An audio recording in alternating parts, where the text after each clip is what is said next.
Olá, bem-vindos a Orlando, Flórida e ao Holy Land Experience. Meu nome é Marvin Rosenthal, sou o fundador e presidente do Holy Land Experience e estamos aqui na frente do portão principal do setor de exposição. Achamos que vocês irão gostar da apresentação que irão ver, pois vamos levá-los para 2000 anos atrás no tempo, até a cidade de Jerusalém na época de Cristo e um pouco além disso, na época dos grandes profetas e sacerdotes de Israel. A maquete que vocês irão ver foi construída por nosso pessoal e por voluntários no período de 18 meses. É a maior maquete indoor do mundo de Jerusalém. E sabemos que ficarão encantados com as informações e com a apresentação que irão ver. É bem oportuna, pois Jerusalém é a cidade e capital mais importante na face da Terra. O maior número de guerras tem sido travadas em Israel do que em qualquer outro lugar no mundo. A razão disto é que Israel é a ponte entre 3 grandes continentes. Ao sul fica a África. Ao norte e oeste fica a Europa. E ao norte e leste fica a Ásia. E é o único modo de se conectar com estes 3 continentes. Se quiser ir da África para a Ásia ou da Ásia para a Europa, é através do território de Israel. A razão disso é que existe uma trilha ou rota chamada Via Maris, que é através do mar entre estes 3 continentes e é o único caminho pelo qual os exércitos e mercadorias podem passar, porque junto desse trecho fica o deserto da Arábia, inóspito e perigoso. Os exércitos não sobrevivem, as caravanas não sobrevivem com facilidade e os 3 continentes têm que viajar através de Israel. Ao sul de Israel e Jerusalém fica o Egito, a leste fica a Jordânia, a sudeste fica a Arábia Saudita, a nordeste fica a Síria e ao norte fica o Líbano. De modo que Israel e Jerusalém são cercados de 3 lados pelo mundo árabe e a oeste pelo mar Mediterrâneo. E é também importante que na Bíblia, toda vez que se ia a Jerusalém, a Bíblia diz que você subia. Não importa se viesse do norte, do sul ou do leste. Você sempre subia e quando vinha de Jerusalém, você descia. A razão disso é que a Bíblia afirma que Jerusalém é a capital do mundo, onde Jesus Cristo veio para morrer como o Cordeiro de Deus e tirar os pecados do mundo, e é nessa mesma cidade que ele virá uma segunda vez para se tornar o Rei de todos os reis e Senhor de todos os senhores. De Jerusalém ele regerá e reinará sobre o mundo, e é com prazer que os levaremos agora para a maquete e para esta emocionante apresentação.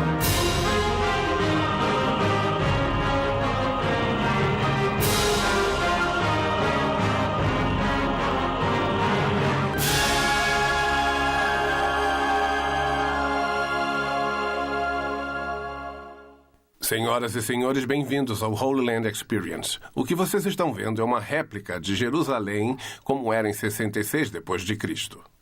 Esta é a cidade logo após a destruição por Roma em 78 d.C., após a morte, o sepultamento e a ressurreição do Nosso Senhor. Bem à sua frente está a parte chamada a Cidade de Davi. Ela vem do ano 1000 a.C. Davi conquistou estes 11 acres dos jebusitas que habitavam esta terra. No ano 1000 a.C., quando Davi foi coroado rei e precisava de uma cidade neutra como capital, sabendo que se escolhesse qualquer outra cidade próxima de qualquer uma das 12 tribos provocaria muito mais inveja e inimizade do que já existia, porque Davi vinha tendo muito trabalho para unir aquelas 12 tribos.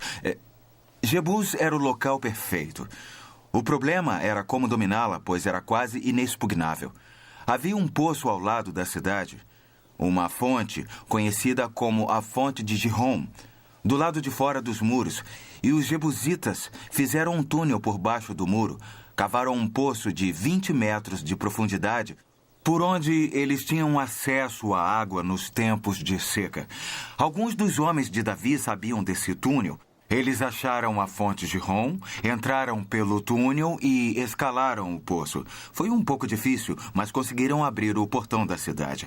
O exército de Davi conseguiu entrar e assim dominar a cidade com relativa facilidade. Mais tarde, Salomão acrescentaria este trecho da cidade ao norte e construiria no Monte Moriá o primeiro dos templos. O Templo de Salomão foi construído em terreno do Monte Moriá.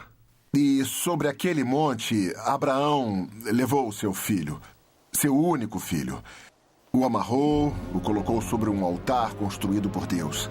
Ao levantar uma faca para matar seu próprio filho, em obediência a Deus, embora detestasse isso, um anjo de Deus deteve Abraão e trouxe um cordeiro, o qual viria a ser um dia mais tarde o Cordeiro de Deus, como um retrato disto, para tirar os pecados do mundo. Sabemos, é claro, que ele não teve que sacrificar Isaac. Um cordeiro tomou seu lugar, mas foi ao Monte Moriá que Deus o mandou. Moriá é uma colina de 300 e poucos metros de extensão. Olhando na cidade de Jerusalém, em 66 d.C., ela começou na metade da subida para a cidade de Davi, seguindo por uma ladeira conhecida como Elevação Ofel, continuando através do que se tornaria o Monte do Templo, através desse mercado de ovelhas e culminando com aquele que é o Jardim do Calvário. Tinha, portanto, 300 metros de extensão. Mais tarde, com o rei Ezequias, a cidade se expandiria para o oeste. Podem ver um muro vindo do sul e cruzando do extremo sul, atravessando a crista daquele que se chama Monte Sião. Podem ver aquele muro que foi derrubado. Esse era o muro que havia e entrava por trás do templo quando os babilônios desceram e destruíram a cidade em 586 a.C. Quando os babilônios destruíram a cidade, eles o fizeram cativos por 70 anos. Mas, sob o comando de Esdras e Neemias, eles reconstruiriam a cidade de Davi. Não reconstruíram a parte que Ezequias havia construído porque apenas um remanescente voltou da terra. Por 70 anos, o templo permaneceu destruído. Era um monte de ruínas por toda a cidade. E aí, com a volta do povo judeu, sob a liderança de um homem chamado Zorobabel. Quando Zorobabel veio, seu alvo principal era reconstruir o templo. Quando Zorobabel reconstruiu o templo, este foi dedicado em 516 a.C. E era um templo simples e tinha o exterior menor que o templo do rei Salomão. E tinha a aparência bem mais simples. E o dia da dedicação foi uma grande mistura de emoções. Alguns daqueles judeus antigos, a Bíblia nos diz, quando viram esse novo templo, choraram literalmente. Era muito inferior ao templo de Salomão. Mas havia um outro grupo que nunca tinha visto o Templo de Salomão. Tudo o que sabiam era a história de que o templo era a construção mais sagrada para o povo judeu. E quando um templo, qualquer tipo de templo, era reconstruído, era motivo de grande alegria. Quase nos faz pensar se um grupo sabia o que o outro estava fazendo. Mas havia dois grupos, ambos choravam e se alegravam. E foi assim que ficou até que os reis asmoneus chegassem. E eles reinariam durante o período intertestamentário, o período entre os impérios grego e romano. Expandiram a cidade até aquele muro ao sul, acrescentaram a área ao sul que Ezequias havia construído e continuaram além disso. Podem ver uma seção contornando o palácio ali em cima, o qual se tornaria depois o grande palácio de Herodes, e aquele muro se estendia até atrás do templo. Essa foi a expansão da cidade sob os reis asmoneus. Depois, quando Herodes o Grande veio para Jerusalém em 36 a.C., ele acrescentou a seção junto ao seu palácio e, em seguida, estendeu um muro até o norte. Podem ver um muro contornando o norte ligando-se à Fortaleza Antônia do Templo do Monte. Esta era a cidade e o muro existia quando Jesus ministrou em Jerusalém. Quando a cidade de Jerusalém cresceu, casas foram construídas fora dos muros da cidade. E a essa altura, essas pessoas desejavam proteção. Muros eram construídos além, à medida que os limites da cidade aumentavam, como as cidades crescem hoje. O terceiro muro ao norte foi o último muro a ser construído ao norte. E foi construído em 42 d.C. por Herodes Agripa. Ele não existia na época de Cristo. Do lado oriental de Jerusalém até o oriente, a cidade tinha uns 2/3 de milha. Do norte da cidade até o sul tinha cerca de 1 milha. Muitos se surpreendem ao ouvir que Jerusalém, em sua extensão, tinha menos de 1 milha quadrada. Mais surpreendente que isso é a população da cidade, que era de aproximadamente 90 mil pessoas em menos de 1 milha quadrada. Quando lhes digo que esta maquete é próxima da escala original, que está representada no tamanho da maquete, os maiores edifícios que vocês veem espalhados pela cidade e também o terreno são muito próximos da escala. Entretanto, as árvores, arbustos, animais e outros detalhes não são tão parecidos. Encolha-os 7 vezes mais do que vocês veem na maquete. Acrescentem 15 vezes mais e terão uma ideia próxima de como era viver em Jerusalém. Podem literalmente entrar pelo portão sul de Jerusalém, subir nos terraços das casas e andar pela cidade através desses terraços. É emocionante caminhar de um muro até o outro. Lemos no Velho Testamento que Davi estava no terraço do seu palácio, o qual era o mais alto que o resto da cidade. Assim, daquele ponto elevado, ele olha para baixo e vê Betseba se banhando. Alguns acham que ela estaria no terraço de uma casa. Estas casas mediam, em média, 90 a 180 metros quadrados e eram térreas. O único lugar em que havia casas de 2 andares era no setor chamado Cidade Superior. Coloque alguém em uma casa de 90 a 180 metros quadrados, tendo 6 filhos, uma esposa brigona, um marido complicado, e eu lhe garanto que você ficaria no terraço da casa e dá para entender como a vida era apertada. Há um bom número de colinas e vales dentro e ao redor de Jerusalém. Acima do centro da cidade fica o Vale de Tiropoion, separando a cidade ao meio. De um lado fica o cume do Monte Sião, onde podem ver aquele muro atravessando o cume do lado oeste. Do lado leste fica o Monte Moriá. O Monte Moriá, como já foi dito, é o lugar onde ficava o templo e onde Abraão iria ofertar Isaac. Vocês estão agora no lado ocidental de Jerusalém, no Vale Quidron. Ele abrange os lados norte e sul do lado ocidental de Jerusalém.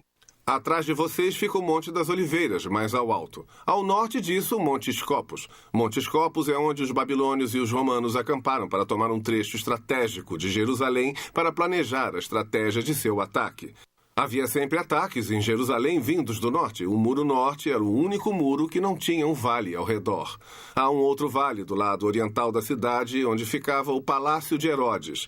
Ali, descendo do lado oriental e atravessando até o sul, e é o que se chama Rinom, ou Vale do Esterco. Todo o lixo, restos e esterco dos animais eram jogados nesse vale. Este era o depósito de lixo de Jerusalém. E o problema era igual ao de todas as culturas. A tendência do lixo deles era amontoar e chegar ao ponto onde os líderes judeus tivessem medo do inimigo passar sobre o lixo, pulando facilmente o muro e atacar a cidade. Aí eles tiveram uma ideia brilhante e eles incendiaram o vale inteiro. Bem, o fogo queimava continuamente e foi um meio perfeito de afastar o inimigo. Jesus usou aquilo como exemplo do inferno. Ele disse claramente que Deus faria igual ao vale do Rinom por causa do fogo que havia sido colocado no seu topo para protegê-lo. Como qualquer outro depósito de lixo, começou a criar um tipo de verme que veio debaixo do lixo e era igualmente indestrutível. E os vermes comiam o tempo todo por baixo e o fogo queimava o tempo todo por cima. E Jesus usou isso como exemplo de como seria o inferno um dia, onde o seu verme não morre e o fogo não se apaga, dando ao povo um entendimento perfeito de que o inferno não seria um bom lugar para se estar. Neste setor que nós mencionamos ficava a cidade de Davi, que surgiu em 66 d.C. Observem um prédio mais ou menos no meio desta área, bem ali. Aquela era a sinagoga, havia muitas delas em Jerusalém. O culto na sinagoga começou, muitos pelo menos pensam, quando ocorreu o cativeiro babilônico por volta de 586 a.C. E basicamente o culto na sinagoga consistia na leitura da Bíblia. Hoje ela é feita principalmente do Torá, ou dos primeiros 5 livros da Bíblia: Gênesis, Êxodo, Levítico, Números e Deuteronômio. Originalmente teria sido incluído o Torá e muitas outras partes do Velho Testamento que já tinham sido escritas naquela época. Este prédio aqui é o palácio da rainha Helena. Helena era gentia. Era rainha mãe de um pequeno reino chamado Adiabena. Localiza-se no que hoje seria o noroeste do Iraque. Ela e seu filho, o rei, se converteram ao judaísmo através da influência de um mercador judeu muito rico. E a própria Helena tinha um grande amor pelo povo judeu. Lemos no livro de Atos sobre uma fome terrível que assolou a cidade de Jerusalém. Ela e seu filho tinham trazido cereal para alimentar o povo de Jerusalém.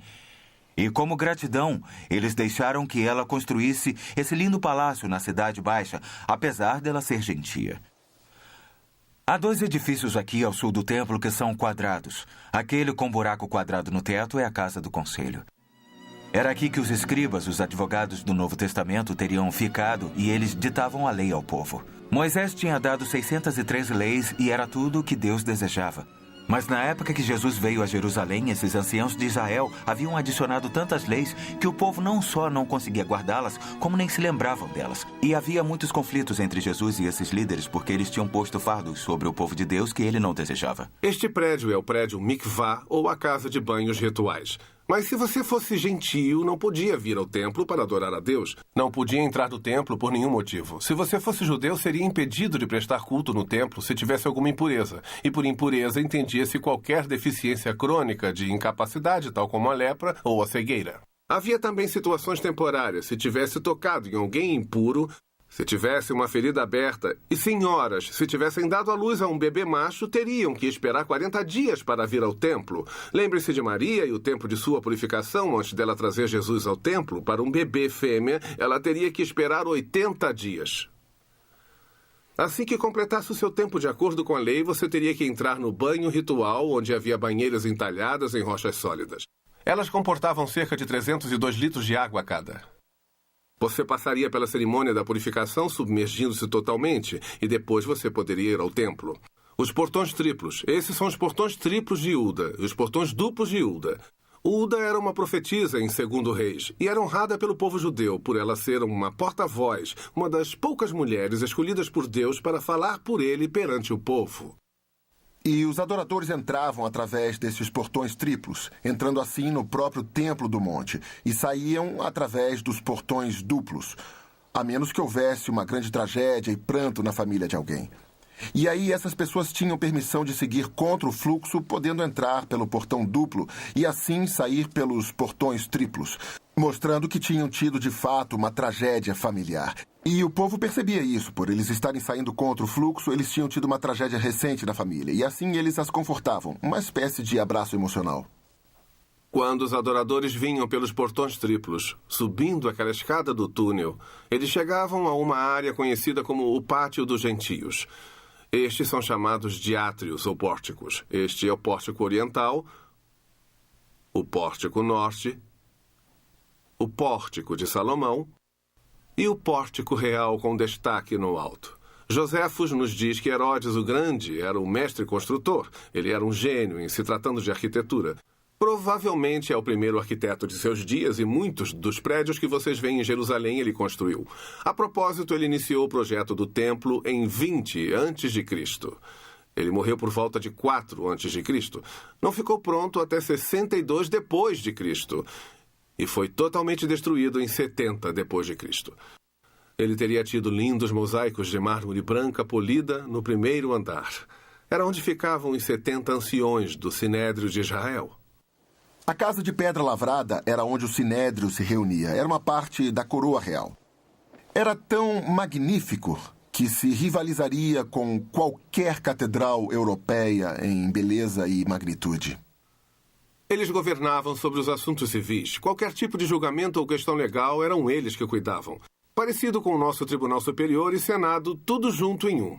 A única coisa que não podiam fazer em seu próprio governo era a pena capital, a qual ficava restrita a Roma. Na Fortaleza Antônia, no Templo do Norte, era a área onde todas as penas capitais eram dadas pelos romanos. Dentro do templo, vocês notarão um muro que contorna o próprio templo. Ele se chamava Shell. E era a barreira para os gentios. Nenhum gentio podia ir além do Shell e havia placas de aviso em cada entrada dizendo que se um gentio fosse pego além daquele ponto, seria executado. A pena de morte, neste caso, era realizada por bandos. Eles simplesmente os levavam para o vale e apedrejavam até a morte. Mas essa barreira era uma coisa muito importante para o povo judeu, porque eles eram mais exigentes que os gentios, que, sendo impuros, não teriam permissão para entrar no recinto do templo sagrado. Em Atos, capítulo 21, lemos o relato do apóstolo Paulo. Paulo tinha ido a Jerusalém. Ele tinha levado consigo um amigo grego. E, estando lá, ele foi ao templo. Os judeus, a Bíblia diz, acharam que ele havia levado aquele amigo grego para o interior do templo. Paulo foi apanhado por um bando. Eles o estavam surrando quando os soldados romanos chegaram e o salvaram daquilo que seria a sua morte certa. Vocês vão notar um número de portões em linha com o templo. Os portões serviam de entrada e muitos estudiosos afirmam que estavam em linha do portão leste direto para dentro do Santo dos Santos no templo. Se você viesse do pátio dos gentios entrando pelo leste, você atravessaria o lindo portão ou a porta formosa onde Pedro e João curaram um aleijado. Apenas o portão de entrada no templo tinha 9 metros de largura, ou seja, daquele muro até aproximadamente o fundo de onde vocês estão agora. Tinha 4,5 vezes a altura do nosso teto, 15 centímetros de largura, totalmente recoberto de ouro, e era só a porta de entrada do templo. Ela dava entrada para o pátio das mulheres. As mulheres eram permitidas, mas não podiam ir além dali para o interior do templo. Você também podia vir e dar seus dízimos e ofertas ali. Havia 13 grandes caixas para o dinheiro ao redor do pátio, onde as pessoas podiam entregar os dízimos e ofertas. Provavelmente esse foi o pátio onde Jesus contou a história da viúva que deu 2 moedinhas. Dentro do pátio das mulheres havia quatro cantos. Em cada um desses cantos havia 4 salas. Uma delas era a casa dos nazireus. Era ali que as pessoas vinham para fazer o voto de Nazireu. Na falta de uma ilustração melhor, o povo judeu fazia o voto de Nazireu, algo parecido com o jejum que crentes ou cristãos fazem por um dia, uma semana ou um mês. Sansão no Velho Testamento foi sempre um nazireu, mas isso foi uma coisa única. Portanto, essa era a casa dos nazireus. Havia também a casa dos leprosos. Devem se lembrar quando Jesus curou os leprosos e disse para eles irem se mostrar ao sacerdote. Deve ter sido lá no pátio das mulheres, na casa dos leprosos. E havia um canto chamado de Casa da Madeira. A madeira era guardada ali para ser usada no altar da queima do sacrifício. Isso é interessante porque se tornou uma espécie de disputa entre algumas das famílias mais ricas da cidade de Jerusalém para ver quem conseguia trazer a madeira mais bonita e a mais cara. Essa era a Casa da Madeira e havia a Casa do Óleo. Era lá que o óleo para o menorá dourado era preparado. Levava cerca de 8 dias para preparar aquele óleo para a cerimônia.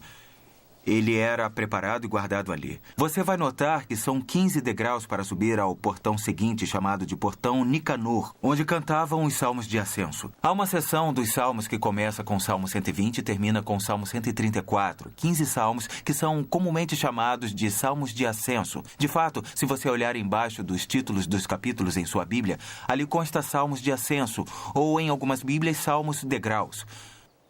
Na festa dos tabernáculos, os coros levíticos e os músicos se reuniam nos lados daqueles degraus, e os adoradores, à medida que subiam, iam cantando os salmos de ascenso. Subiam o primeiro degrau e cantavam o Salmo 120, e então o 121, 122.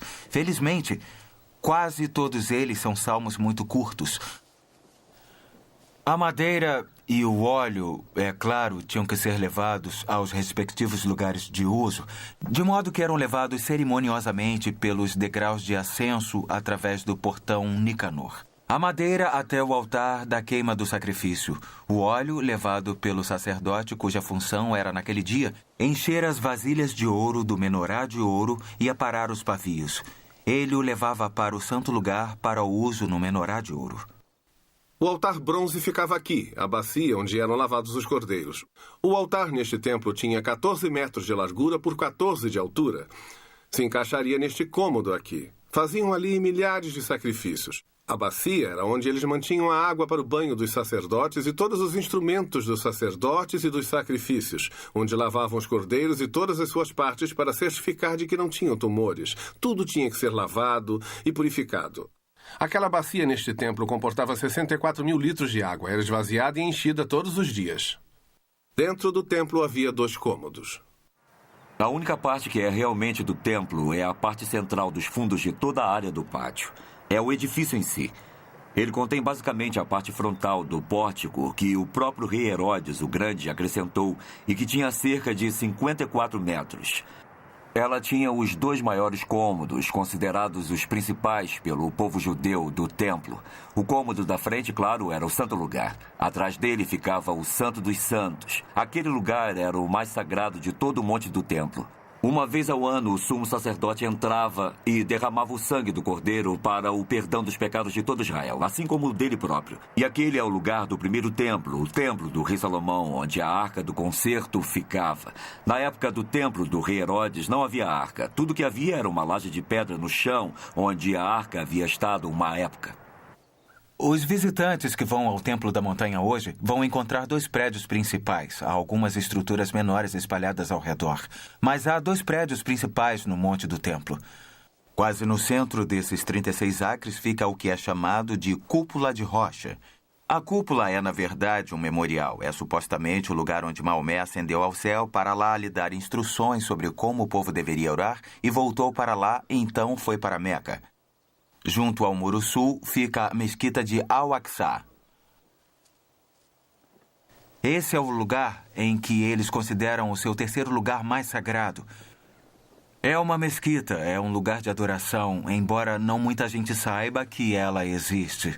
Aquele é o lugar mais sagrado do povo muçulmano entre os prédios lá no Monte do Templo. Também a leste você vai notar, se olhar do portão ocidental, que hoje ele está cimentado. Lá pelo século VII, quando estes prédios foram construídos, o povo judeu no local, naquela época, disse ao Império Turco: vá em frente e construa, pois um dia o nosso Messias virá. Elias anunciará a sua vinda, e ele virá pelo portão ocidental e tomará o cetro. E ele irá reinar sobre Jerusalém e as nações do mundo. Eles levaram isso a sério, criam que os profetas judeus poderiam ter parte nisso e eles cimentaram aquele portão e ele está cimentado até hoje. Também construíram cemitérios em frente às colinas que descem do portão para que qualquer profeta ou sacerdote como Elias, andando entre os mortos, ficasse impuro e não pudesse realizar seu ministério. Boa tentativa, mas não creio que fosse dar certo.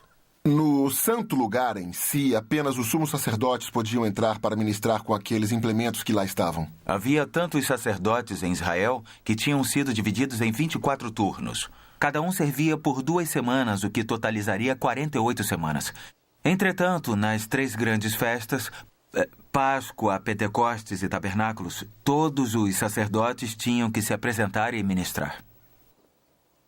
No lado sul havia o castiçal menorá de 7 hastes, que era oferecido, é claro, como a luz. É uma figura da luz do mundo, a qual Jesus se tornou quando entrou em nosso mundo. No lado norte havia a mesa dos pães da proposição, 12 pães, um para cada tribo de Israel, mostrando que Deus havia sustentado eles, como o fez no deserto, e que ele é o pão da vida.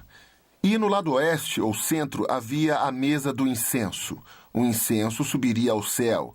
Isso era uma figura das orações dos santos. Havia um véu muito grande, ou cortina, que separava o santo lugar do santo dos santos.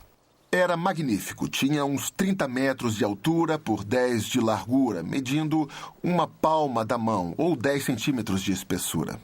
Um escritor mencionou que 2 parelhas de bois puxando ao contrário não conseguiria rasgá-lo. E é claro que ele rasgou de alto a baixo quando Jesus morreu na cruz. Deus queria dizer que o caminho até a sua presença, o Santo dos Santos, que até aquele dia era restrito apenas ao sumo sacerdote, agora estava aberto, tendo acesso a Deus, qualquer um que viesse através do sangue vertido por Jesus Cristo na cruz do Calvário. Era aquela separação que impedia qualquer um de ir além do véu e entrar no Santo dos Santos. Somente o sumo sacerdote podia fazer isso uma vez por ano, no dia da expiação. Este é o dia em que o sumo sacerdote pega o sangue de um novilho para ser apresentado no Santo dos Santos, aspergido sobre a arca pelos seus próprios pecados e os de seus familiares. Em seguida, o sangue de um cabrito será aspergido para cobrir os pecados do povo para o próximo ano. É um dia muito elaborado para o sumo sacerdote. Sempre nos perguntam se o sumo sacerdote tinha uma corda amarrada no tornozelo quando ele entrava no Santo dos Santos para ministrar. A ideia é que, se ele por algum motivo estivesse cerimonialmente impuro ou inaceitável para Deus quando entrasse no Santo dos Santos, Deus o mataria ali mesmo. Ninguém poderia entrar para pegá-lo, por isso amarravam uma corda nele para puxá-lo para fora. Como iriam saber que ele estava morto? Bom, havia guizos em torno da barra de seu manto, e quando os guizos paravam de suar por um longo período, a teoria diz que ele deveria estar morto e o puxavam para fora pela corda. Até onde nós sabemos, por todas as nossas pesquisas, nossos estudos dos escritos, pelas tradições, essa tal corda ou esse evento não ocorreu. O Santo dos Santos era o santuário mais interno. Era o lugar onde a Arca do Concerto residia. Era o lugar onde a nuvem da glória Shekinah estava, lá na Arca do Concerto. Pena que nos dias do Novo Testamento, nada disso havia no Santo dos Santos. No Velho Testamento, lemos que a presença de Deus na glória Shekinah deixou o templo. Mais tarde, quando o povo da Babilônia marchava pela terceira e última vez sobre a cidade, os judeus retiraram a arca do templo e a esconderam até onde sabemos. De modo que nos dias do Novo Testamento, quando o sumo sacerdote entrava além do véu, tudo o que havia lá naquele momento era uma base de pedra de 8 centímetros de altura na qual a arca estaria colocada. O prédio que vocês veem ao norte do templo é a Fortaleza Antônia. Herodes a construiu ao norte do templo para que os soldados pudessem rodear totalmente as lajes dos pórticos no caso de ocorrer uma invasão no pátio dos gentios. Do lado de fora havia 2 reservatórios de água e o mercado, onde guardavam as ovelhas para os sacrifícios. O reservatório de Israel localizava-se ao longo do muro norte do Templo do Monte. Alguns arqueólogos sugeriram que ele fazia parte da Fortaleza Antônia original. De fato, o fosso que o cercava foi mudado quando o rei Herodes o Grande o reformou para Marco Antônio. Mas outros também têm afirmado que pode ter sido usado e chamado em certa ocasião de o Lago dos Cordeiros, onde os cordeiros eram banhados e preparados para a adoração no templo. O outro reservatório com os 5 pórticos é o Poço de Betesda. Os 5 pórticos, o Poço de Betesda, estão em João capítulo 5. Foi ali que Jesus esteve e curou um homem que era paralítico há 38 anos. Um fato interessante, foi a única vez nas Escrituras em que Jesus esteve com uma multidão e apenas curou um. E os líderes religiosos condenavam Jesus por ele o ter curado em um sábado. Interessante como muitas vezes Jesus fez curas num sábado. Ele estava ilustrando a verdade que o sábado foi feito para o homem e não o homem para o sábado. Descendo pelo portão norte em Jerusalém, chamado Porta de Damasco, descendo direto pelo centro da cidade, através do vale Tiropocon, fica a estrada principal para entrar em Jerusalém. Se observarem logo atrás do templo, o maior mercado da cidade ficava nessa entrada principal logo atrás do templo, aqui. Boa estratégia mercadológica, mesmo para 2000 anos atrás. Se você fosse a Jerusalém, teria que passar pelo mercado. Ainda hoje funciona. Os shoppings são construídos sempre na rua principal. Ao norte vão notar a colina que já foi mencionada, o Gólgota, o lugar da caveira. Os romanos sempre crucificavam ao longo da estrada principal de entrada e saída de qualquer cidade que ocupavam. Queriam que todos os visitantes vissem de perto e pessoalmente qual era o castigo para os crimes contra Roma. Logo do outro lado de onde fica a estrada principal, do outro lado dessa colina, a cerca de 70 metros de distância, é onde fica o túmulo que Sir Charles Gordon encontrou, onde ele acreditava que Jesus ressuscitou. Sir Charles era um arqueólogo amador, visitava Jerusalém e da casa de um amigo ele notou que ao norte havia uma colina com o rosto de uma caveira. Ele começou a fazer pesquisas naquela área e encontrou o túmulo. Um túmulo que se enquadrava à descrição bíblica do túmulo do homem rico registrada na Bíblia. O tamanho e o formato dele se enquadravam à descrição. Ao continuar suas pesquisas, encontrou um grande jardim e evidências de um jardim muito grande. Encontrou uma cisterna que deveria reter 1 milhão de litros de água. Também encontrou a maior vinícola de Jerusalém. Esta era uma forte evidência de ser uma possibilidade do local da morte, sepultamento e ressurreição do Senhor Jesus. O outro local ficava só um pouco a sudoeste daquele local, onde vocês verão uma colina do outro lado deste muro. É aqui que fica a igreja do Santo Sepulcro atualmente. Isso data de 300 depois de Cristo. Constantino é quem reinava em Roma. Ele declarou o cristianismo a religião de Roma. A sua mãe veio até Jerusalém em busca de locais importantes e foi informada que sob um templo romano ficava o local da ressurreição. Ela fez demolirem o templo, ela encontrou o túmulo e construiu a igreja do Santo Sepulcro que permanece lá até hoje. Há 2 monumentos que vocês verão a noroeste de Jerusalém. Entre onde ficava o terceiro e o segundo muro Existem 2 grandes monumentos que estavam lá durante os tempos antigos. E esses monumentos foram feitos lá em honra a 2 reis especiais da Asmônia, ou dinastia dos Macabeus. Os Macabeus eram uma família judia que reinava em Israel entre os períodos do Velho e do Novo Testamento. Esta torre era usada para observarem o norte caso os inimigos viessem através da terra de Israel. O faziam literalmente através de tochas à noite ou durante o dia através do soar de buzinas. Eles podiam alertar Jerusalém que ela estava sendo atacada. Ela era sempre atacada pelo norte, porque o muro ao norte não tinha vale. Todos os outros muros estavam protegidos por vales, e eles podiam sinalizar de quase 150 quilômetros de distância para preparar a cidade para ser defendida enquanto consertavam os muros. O edifício alto no centro da cidade era a Torre de Luz. Era usada no sábado. Na sexta à tarde, um sacerdote ficava na torre. Ele alinhava as pedras da torre com o muro ocidental.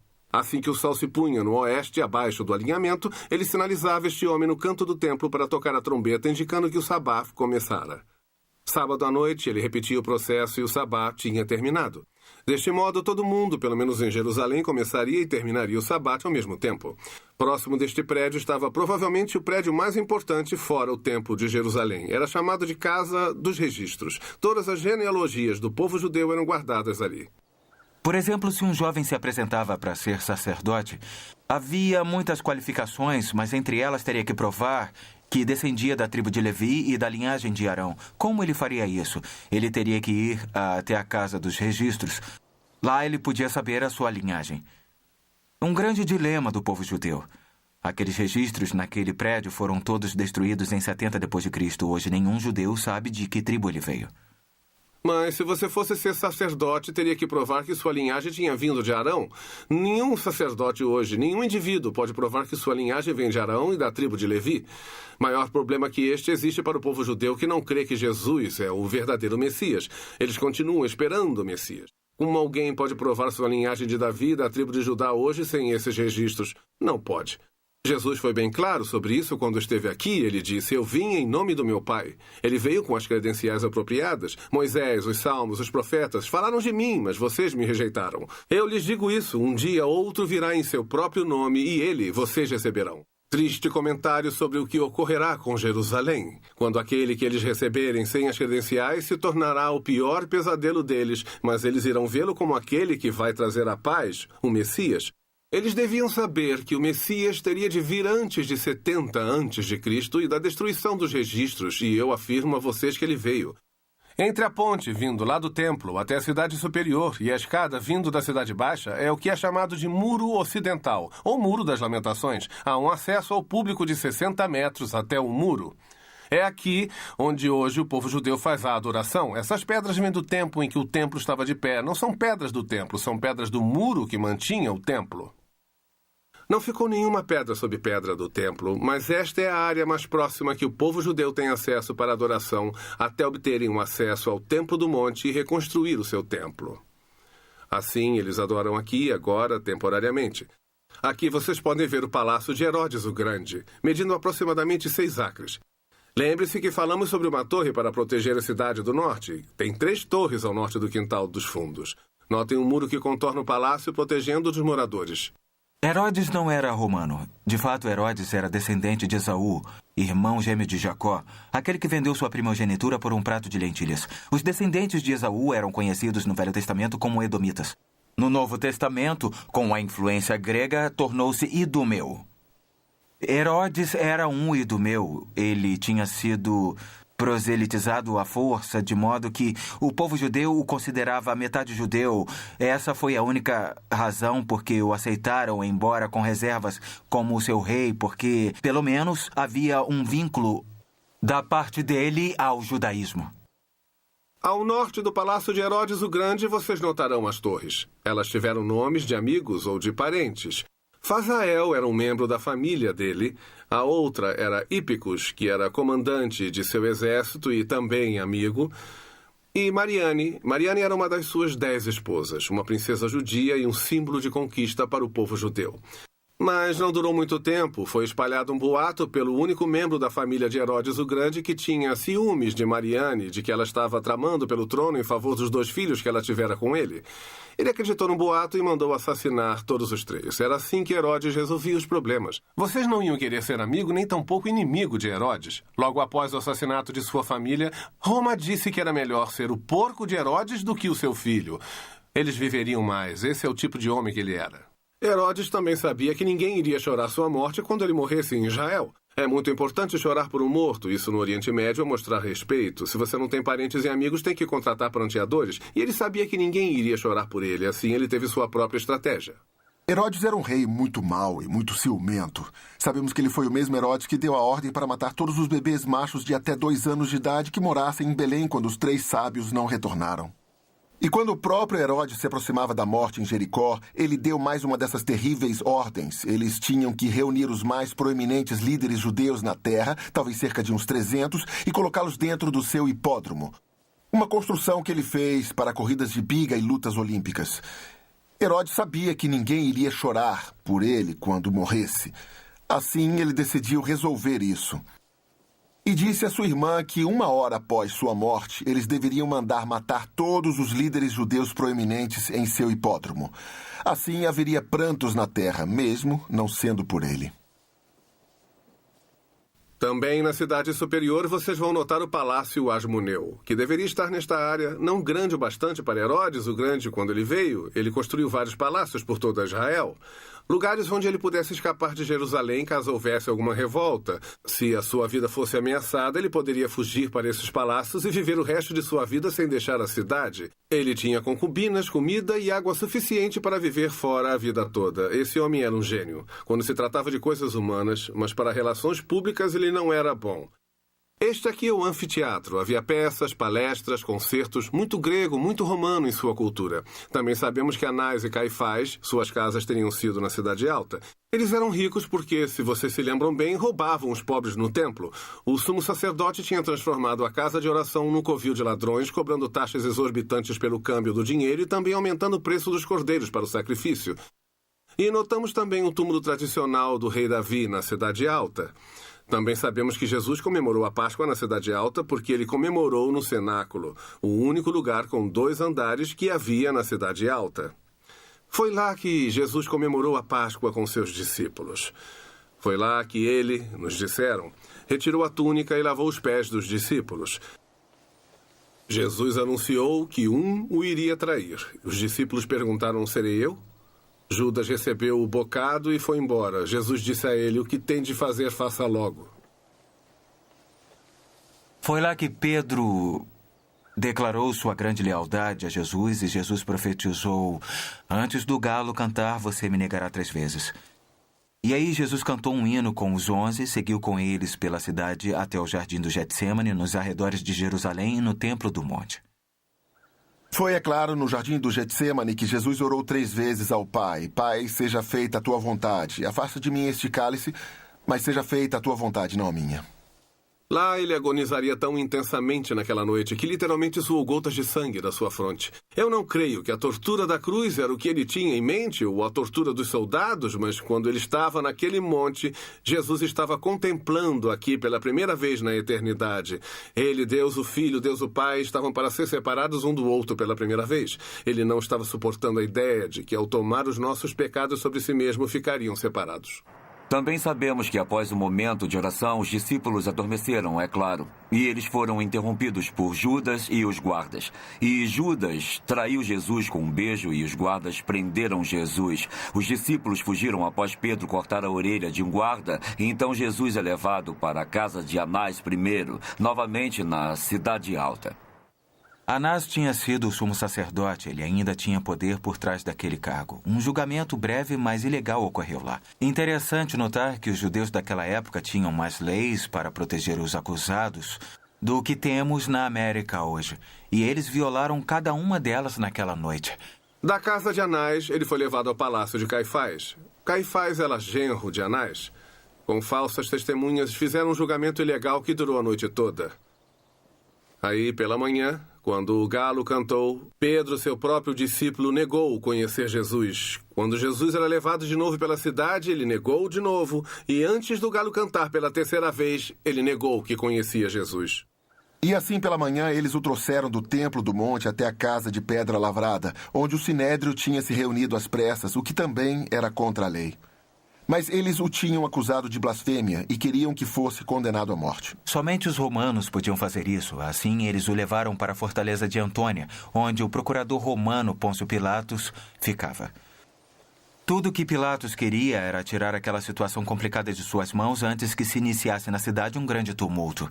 E quando ele soube que Jesus era originalmente da vila de Nazaré, na região norte da Galiléia, e ele sabia que o regente, o tetrarca da Galiléia, estava em Jerusalém para a Páscoa, seu nome era Herodes Antipas, um dos filhos de Herodes o Grande, e ele era o Herodes que decapitou João Batista. Então disse Pilatos: "Este homem é galileu, vamos mandá-lo ao tetrarca da Galiléia." O rei Herodes Antipas, é claro, ficou excitado. Ele tinha ouvido falar sobre esse homem chamado Jesus e todos os seus milagres e queria ver alguns. Aí Jesus veio perante o rei Herodes Antipas, como consta em Isaías 53, como um cordeiro foi levado ao matadouro. Ele não disse nada, ele não fez nada, não fez grandes milagres, e o rei Herodes ficou frustrado e o mandou de volta para Pilatos, na fortaleza Antônia. Aí ele pensou: o que farei agora? Eu me lembro. De acordo com o costume deles, no dia da Páscoa me é permitido entregar a vocês um prisioneiro. Quem vocês querem? Jesus, que chamam o rei dos judeus, ou Barrabás? E há uma grande ironia no nome dele. Barrabás vem de duas palavras do aramaico. A palavra Bar quer dizer filho de, como Simão Bar-Jonas. E Abas, que quer dizer pai, pondo juntas Barrabás, o filho do pai. O que levou Jesus a ser condenado à morte foi afirmar ser o filho do pai. Entre todas as pessoas que mereciam aquela prisão, essa era o homem chamado Barrabás. É irônico que os homens começaram a gritar: "Solte Barrabás!" E estavam de fato gritando: "Solte o filho do pai." E sabemos que Jesus foi levado até a base do pretório, a torre mais alta da fortaleza Antônia. Lá ele foi surrado, foi cuspido, os guardas romanos zombaram dele, puseram uma coroa de espinhos em sua cabeça, fizeram a brincadeira chamada o Jogo do Rei com ele, e aí ele seguiu até o Calvário, pela Via Dolorosa. O Evangelho de João registra que, levando sua própria cruz, ele saiu para o lugar chamado Caveira, que em hebraico significa Gólgota. E lá, o absolutamente perfeito, sem pecado, o único Filho de Deus vivo e verdadeiro, foi pregado em uma cruz e crucificado. Seu sangue foi derramado. A Bíblia chama o seu sangue de precioso. Precioso porque era o próprio sangue de Deus. A Bíblia nos diz que esse foi o único sacrifício que poderia apagar para sempre o pecado do homem. Só Jesus tinha o tipo de nascimento e viveu o tipo de vida que o qualificou para morrer, o tipo de morte exigido para a salvação do homem.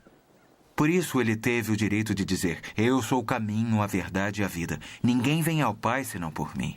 Seu corpo foi retirado da cruz e colocado num túmulo, mas a sepultura não pôde detê-lo e ao terceiro dia ele ressuscitou gloriosamente. Ele mandou seu anjo do céu retirar aquela pedra, não para deixá-lo sair, mas para que soubessem que ele ressuscitou, como disse que faria. Ele ressuscitou gloriosamente, sendo visto durante 40 dias em Jerusalém e arredores por seus apóstolos e muitos dos seus discípulos. Lá no Monte das Oliveiras, ele subiu naquela magnífica nuvem gloriosa. Os anjos disseram aos discípulos: ele voltará novamente. Se há uma coisa que podemos estar certos, é que Jesus, de fato, irá voltar. Aqui, no extremo sul de Jerusalém, fica o Poço de Siloé. Este é outro evento em que Jesus fez uma cura. O poço foi formado no Velho Testamento, nos tempos do rei Ezequias. Ezequias mandou cavar um túnel que ainda leva seu nome, a partir da fonte de Gihon. Essa fonte fica do lado de fora do muro da cidade. Ele construiu um túnel que torcia e mudava o caminho por baixo através das pedras, formando o poço em si. No poço de Siloé, Jesus pegou argila e cuspiu. Aí misturou tudo e colocou nos olhos de um cego. Ele disse para ir lavar no poço que ele passaria a enxergar. E ele fez isso.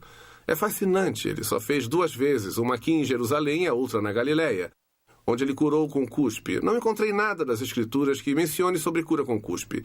Mas havia uma grande tradição estabelecida pelos líderes de Israel que ficou por quase 100 anos. Que quando o Messias viesse, ele ressuscitaria os mortos e curaria os cegos e os enfermos, que ele faria as curas com o seu próprio, adivinhe, cuspe. Através da cura aqui do poço e da outra na Galileia, Jesus afirmava a toda Israel: até as palavras de seus líderes declaram que eu sou o Messias. Eu não apenas cumpri a palavra de meu pai, mas até mesmo suas tradições.